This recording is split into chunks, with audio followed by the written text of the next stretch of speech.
Представи си, че си дете и си правиш твоите детски неща, но всеки момент някой може да те нападне, някой може да те удари, да те нарани, да те обиди, да те обвини в нещо, да започне да крещи истерично. Какво прави едно дете? За да се защити, детето си създава виртуална реалност, своя измислена фантазия, в която то е добро дете, в която то е обичано, за него се грижат и започва да възприема тези подвиквания, крясъци или удрания като грижа, като загриженост и започва да се самонавива. Мама ме обича, татко ме обича, всички се грижат за мен, аз съм добро дете, аз съм добро дете.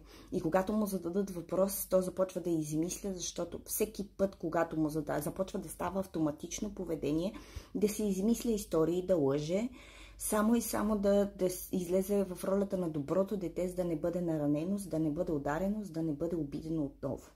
Ето така живее нарцисистът. Ето така се създава нарцистичната фантазия, в която живеят. Те са добри деца, те са обичани, всички ги харесват, те са най-добрите, те са най-обичаните, най-красивите, най-успешните и започват да си го повтарят и си го повтарят в една такава безпаметност и се опитват да си нагласят целия им свят в своята паралелна реалност. Реално те постоянно отхвърлят реалността такава каквато е, отказват да поемат отговорност, защото в детството им поемането на отговорност, да кажеш да, аз изядах бомбоните, следват шамари, следват обиди, следват нападки.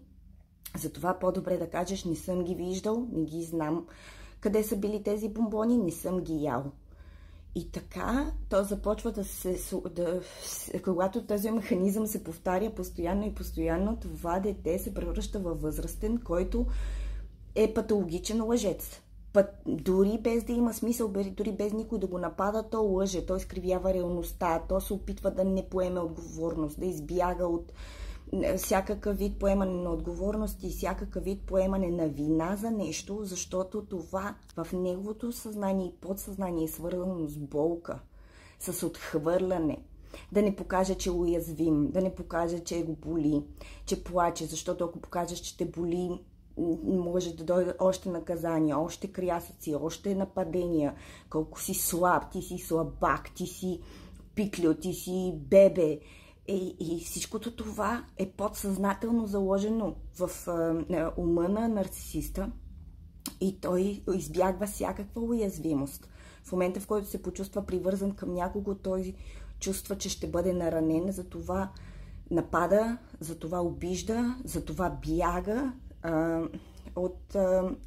от интимност, от истинско свързване, от поемане на отговорност и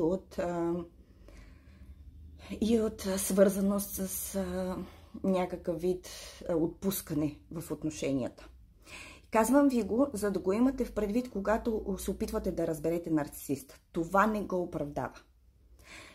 Не го оправдава, защото това е избор, който те са направили. Те имат избора да работят със себе си, те имат избора да подобрят нивата си на доверие в хората и целият си механизъм за справяне, но не го правят. На тях им е добре. Те са наистина в своя паралелна реалност, в която те не са виновни. Някой друг е виновен и някой друг ще поеме отговорност за събитията. Така че ако можете да разберете колко болна е психиката на един такъв човек, ще можете много по-лесно да си, поне аз така си мисля, да си тръгвате, защото реално това е психично болен човек, който е трудно, той не иска да се промени, той не иска промяна, той не вижда нищо лошо в себе си и вината е във вас. Мислете за това, когато си имате работа с тези хора.